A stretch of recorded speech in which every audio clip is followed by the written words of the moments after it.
लक्ष्मण हाके हा एक आंदोलक आहे, संविधानाचा किंवा घटना मानणारा कार्यकर्ता आहे.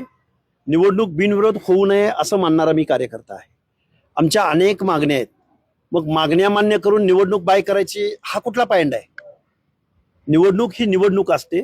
निवडणुकीमध्ये लोकांना आपलं मतदान करण्याची एक संधी असते. ही मागणी मान्य करा, निवडणूक ही मागणी मान्य करा, निवडणूक रद्द करा, असं थोडंच आहे. असं नाही राहणार. ते कार्यकर्त्यांच्या मागण्या असू शकतात. उद्या एखादा उठेल आणि म्हणेल आमचा हा प्रश्न सोडवा आणि निवडणूकच घेऊ नका. हे लोकशाहीला बाधक आहे. त्यामुळे बारामती विधानसभेची पोटनिवडणूक ही झाली पाहिजे. आम्हाला सुनेत्राताईंच्या बाबतीमध्ये सुद्धा आम्हालाही सहानुभूती आहे, आमच्याही मनामध्ये सहवेदना आहेत. पण सुनेत्राताईंना पार्थ पवारांप्रमाणे, शरदचंद्रजी पवारांप्रमाणे बिनविरोध इथल्या शासनकर्त्यांना परत एकदा माझी विनंती आहे की तुम्ही बिनविरोध सुनेत्राताईंना विधान परिषदेवर घ्या. विधान परिषदा अगदी जवळ आलेल्या आहेत. बारामतीमधली निकोप तुम्ही एखादा कार्यकर्ता पदाधिकारी तुम्ही उतरवा या निवडणुकीमध्ये. निवडणूक सुनेत्राताईंच्या सहानुभूतीच्या पदराआडून लढू नका. इथे एक तुमचा पदाधिकारी कार्यकर्ता उतरवा.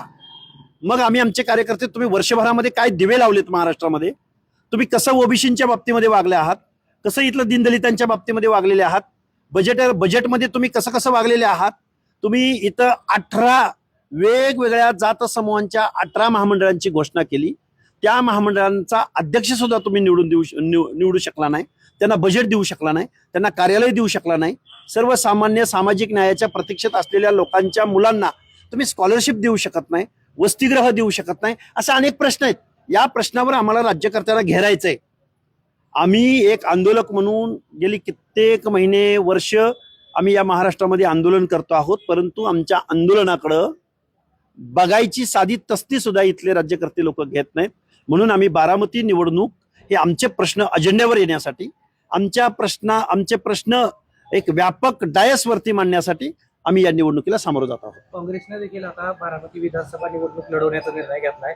खरं तर सुप्रिया सुळेंनी जे वक्तव्य केलं होतं त्या वक्तव्याशी आम्ही सहमत नसल्याचा दावा विजय वडेट्टीवार यांनी केलाय आणि काँग्रेस देखील या निवडणुकीत भाग घेणार असल्याचं त्यांनी सांगितलं. कसं बघताय? मी निवडणूक लढणाऱ्या पक्षांचं स्वागत करेन. उशिरा का होईना सुचलेलं त्यांना शहाणपण आहे. तुम्हाला देशात आणि राज्यात सत्ताधाऱ्यांनी जो उच्छाद मांडलाय असं तुमचं म्हणणं आहे. मग हे उच्छाद मांडलाय तर तुम्ही कधी उतरणार आहात रस्त्यावरती? कधी निवडणुकांना सामोरं जाणार आहात? इथल्या गव्हर्नमेंटच्या धोरणांना कडाडून विरोध कधी करणार आहात? मी त्यांचं स्वागत करेन, पण नुसती घोषणा करून चालणार नाही.